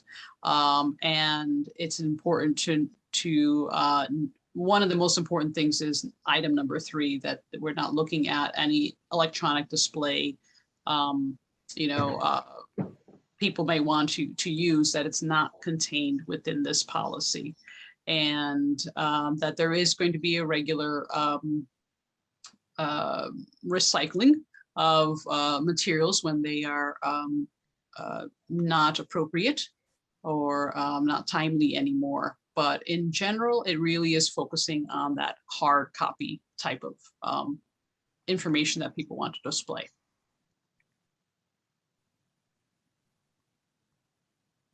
Great. Yeah, please go ahead. Was that me? Where are these bulletin boards going to be? Do we know yet? Yeah. So we have a handful of them in the restroom corridor, because that's where there's room to hang them. So when you come in, you don't see them right away. You have to go around the corner to the restrooms out of that main hallway. We have our pamphlet holders, and then I think there's a community bulletin board, a town of Grafton one, a business one, and then a library one. We are planning to add an additional one near the water fountain outside of the children's and teen room. And then we're gonna put up some probably 12 by 12 squares of cork all the way up the column in the children's room that's gonna be close to the copier. And the same probably in adult services. We have additional space for library postings. Great. Yeah, right now the town of Grafton one is just as you come in the door in the vestibule. We posted the town meeting warrant there. Affordable housing information is going up there this week. Not a lot of walls. Yes, sorry, Marty. Will this policy be posted on the bulletin boards? Yes. It will. Good idea. And I don't know that I see it there. I hadn't really gotten a chance to look at this, and I apologize for that. But is it clear that if material is posted up there without approval, it can be removed by the library director post haste without discretion, whatever? Lucky number 13, Marty. Is that lucky number 13? Unapproved will be removed and recycled? Okay. Do you have to commit to recycling them? I think that's important. It's all hard copy, yeah. All right. That's fine. Thank you. Yes, Karen, sorry. No problem. I was just wondering, I just didn't notice when I was there. Are these like covered and locked with glass? Can people just walk up and hang things? So And because I've seen some places where like there's like a stamp on it, you know, approved by, so you can see it. So I No don't know if I glass, just- no Okay. glass, and not intending, I don't think that intend to have any glass at this point in time, or covering of some sort, No. so. Okay. But there needs to be some approval stamp. Oh, Okay. that's why it has to come into the administrative office. Right, Okay, yeah. it used to go to Heidi, so right now it still goes to Heidi, but once I hire somebody, they will stamp it. And then that's how we tell, there's two ways to tell that something is unauthorized. One is there's no date Yes. stamp. And the second thing is we actually staple everything up with a stapler. So if someone comes along with their push pins and sticks things in, we're like, nope, Yes. unlucky All right, 13, that it's was- going in recycling. Unlucky number 13, yeah. All right. Thank you. That was my question. How are we going to know? We always know. All right. Thank you.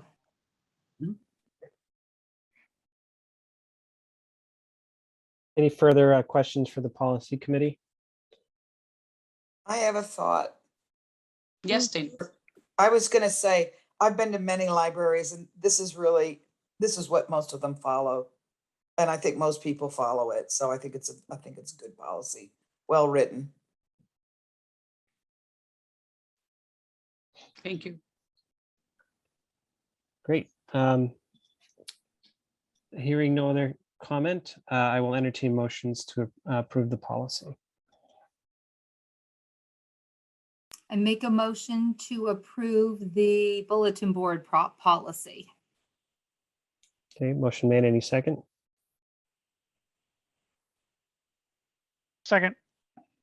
Great, thanks, Doug. Motion made and seconded. Any discussion? Okay, all in favor? Aaron, aye. Doug? Doug, aye. Daniela? Aye. Marty? Aye. Karen?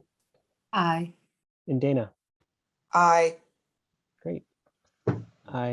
I'm gonna mess it up again. I declare the motion carried. There we go. Okay. On to, oh, sorry, any further policies? I know there were other attachments, but I don't believe they're for approval tonight, correct? Correct. Okay. Just that we read them and provide any feedback to the policy committee. Yes, please. Okay. Great. On to the director's report.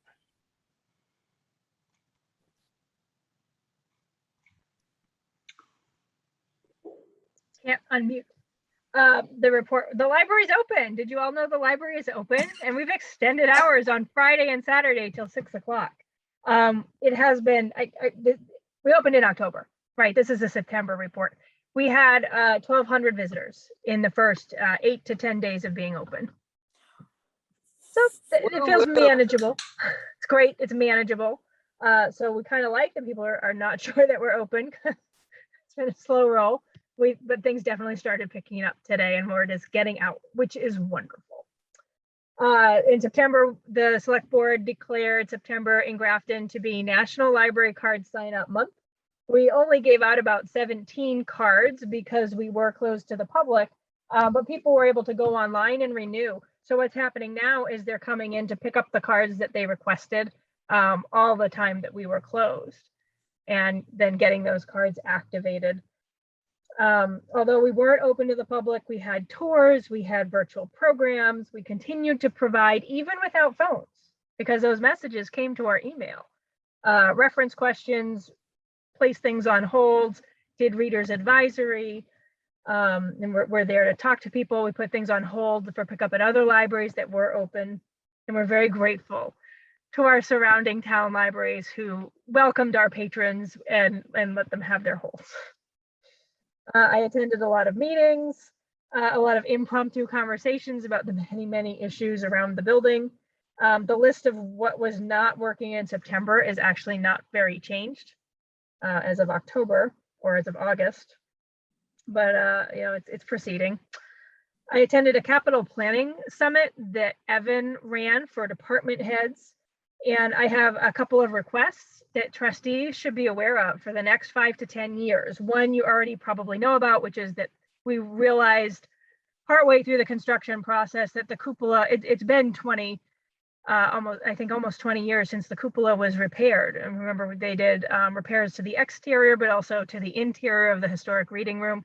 We've now spent a lot of time and money to put in sprinklers and new paint and new fans and new lighting and new carpeting in that historic reading room. So we want to get the cupola repaired before it fails. And had we had leftover money from the project, that would have been a great add-on to our construction project. We didn't know at the time of the grant that it was nearing the end of its life cycle, nor did we anticipate spending almost $2 million on soil removal. So the town is not going to be happy to hear that our cupola needs to be repaired to the tune of about $80,000. But the good news is there's money available to help pay for it. There's a historical commission grant. It's because it's a historic building and we're repairing and restoring.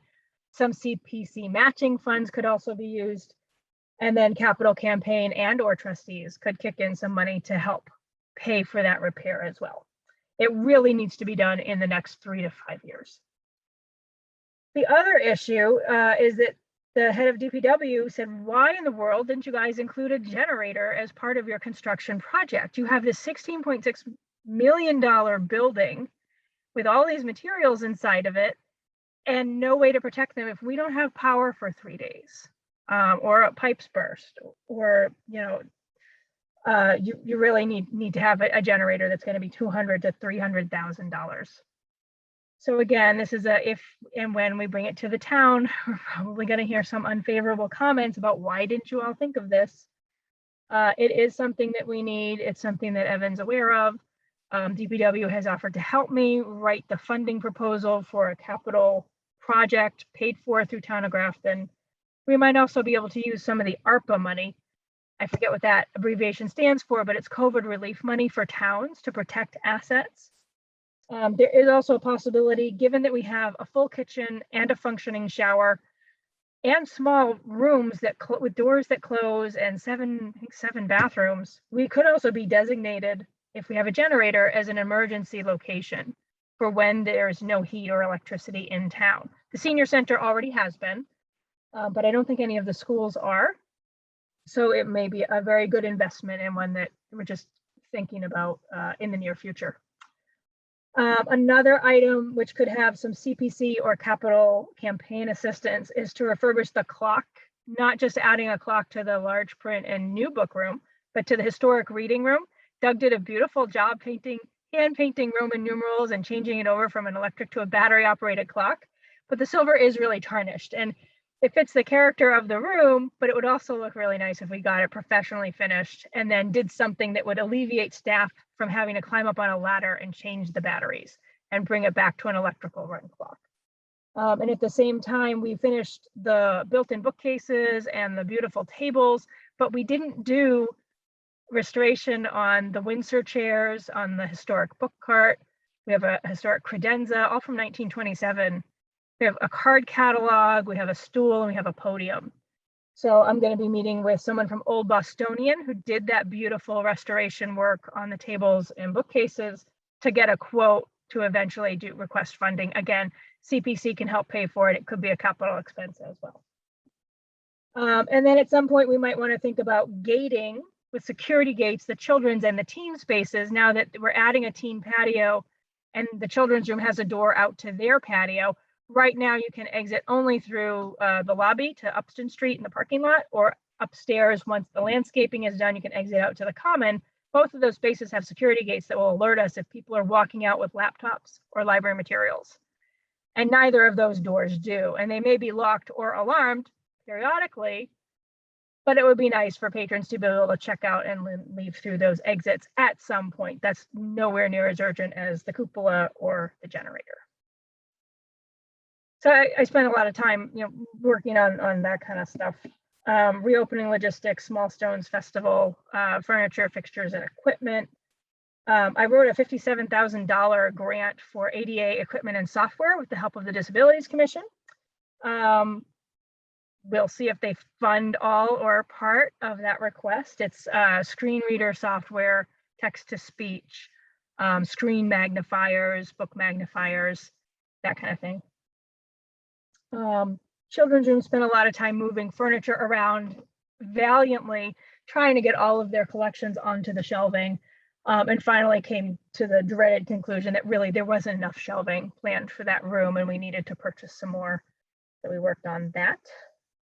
Teen Services didn't do any programs, but they did work with a Girl Scout who is doing a 6-week series called Let's Talk About Race that starts up relatively soon and meets after school via Zoom. Our summer reading program winners were alerted and staff collected the prizes and have started making those available. Adult Services ran their Crescent Manor book wagon for 14 participants, started welcoming back library volunteers who donated 6 hours of time.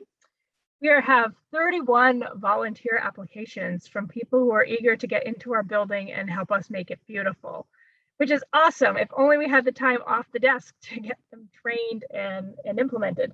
So that's actually our next order of business very soon.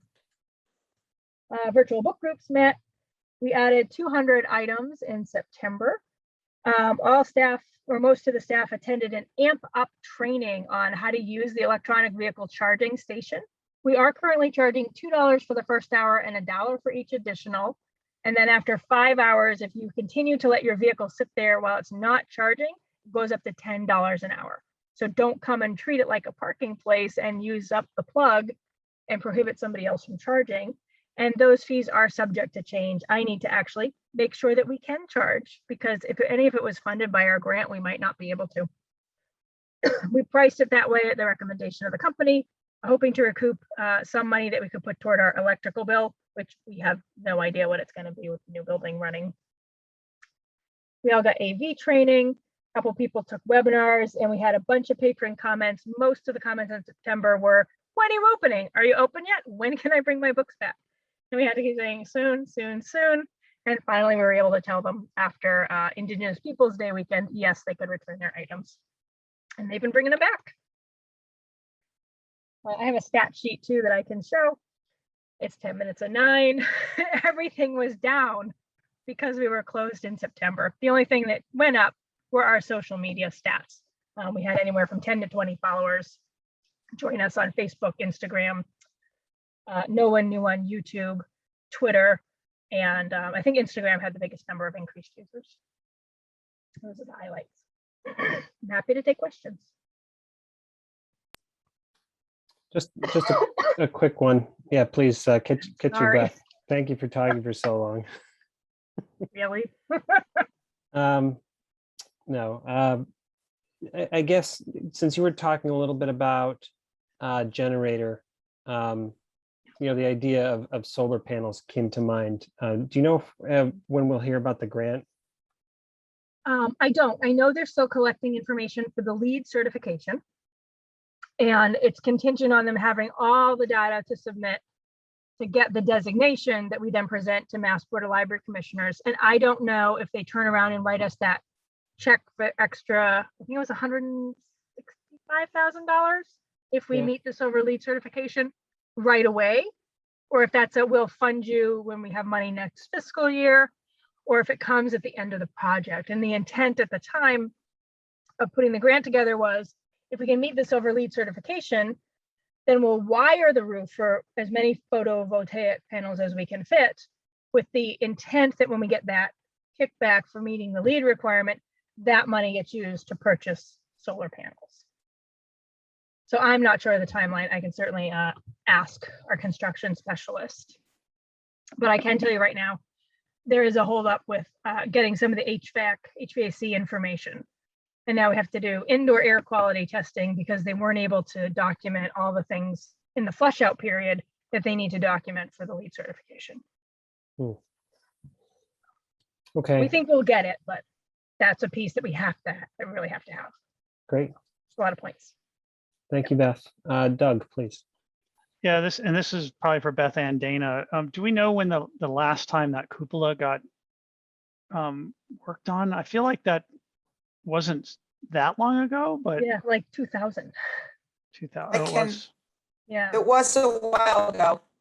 Yeah, I it's think, been 20 years. I don't think, well, I do know it could have been, there might have been work done in 2000, and then there was work done like 2004 to 2006 when Yeah. or this around that Okay. Yeah. time period. That's fine. The That's other fine. thing I was gonna say about that, I know we don't want to make these meetings real long.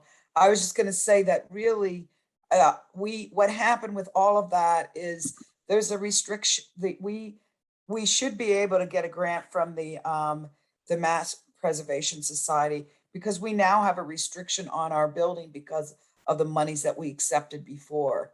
So I would think with that and CPC, that money will come from that. And I know Beth said want to do it soon. I mean, if I have time, I could help with the grant writing. I can't do it right now, but I wouldn't mind doing that. But I think we can get a grant from that. And I'm not clear on the generator. I mean, do the schools have them? They all do, and it's kind of standard for Okay. every new building. I Where would certainly we didn't put think it? of it. The architects missed it, and all the review period and building committee, nobody thought of it. Where Well, the would we put architects that? actually commented that many libraries do not have it, right? They said they often don't have generators. Honestly, I'm tired of hearing industry standard from the architect team. So Well, to be honest, I mean, we don't have to get into that about the generator, but it's pretty rare that we lose power for, 3, 4, 5 days. I mean, it's not unusual to do 3 days, but anyway. So back to the cupola, that $80,000 estimate you gave, is that an actual like ballpark, or did someone actually go up there and look at it and everything? I'm just kind of curious if that's a Yeah, decent estimate. I think it's a fair estimate, but I also think that was from 6 months ago at this point. Yeah. And construction escalates 12% or so every year. And yeah, if it was 2004, 2005, then it makes sense that 2024, 2025, which is within my 3 to 5 year request window, we have to do this in the next couple of years. Yeah, I think it Well, makes sense. If it needs it, it needs it. It doesn't matter when it was last worked on. So I was just curious. Okay, Yeah. thank you. I think sooner is better. But Well, my, that grant should be coming available next October. And a lot of Okay. the documents required are things we had to submit for the MBLC grant. So it shouldn't terrific. be too hard. Do we know where we would put that generator if we got it? Could it be somewhere in the parking lot? Because they're very noisy, No, it would probably either have to, I don't think it can go in the front. I think it would go near whatever the other thing on the side is. There's something mechanical mean- with bushes going around it. So probably. It's actually, there. it's actually kind of the Just that. worst place you could think of, but it would go Yeah, right I in that know. front. All The right. front is where all the electrical comes into the building. Okay. I just wondered. Yeah. Thank you. Any further questions for Beth approaching 9 o'clock? Great. Well, I think we've hit the end of our agenda, so I will hear, sorry, I don't have it in front of me. Did we hit the end of our agenda? We did. Okay. So the next meeting is Wednesday, November 17th at 2021, 7 p.m. And we will continue to meet via Zoom. Mhm, So I will hear a motion to adjourn. mhm. I make a motion to adjourn. Great. Any second? I will second that motion. All right, motion made and seconded. All in favor to adjourn? Aaron, oh, any discussion? All right, Aaron, I, Doug, That guy. Daniela, Aye. Marty, Aye. Karen, Aye. Dana. Aye. Great. I declare the motion carried.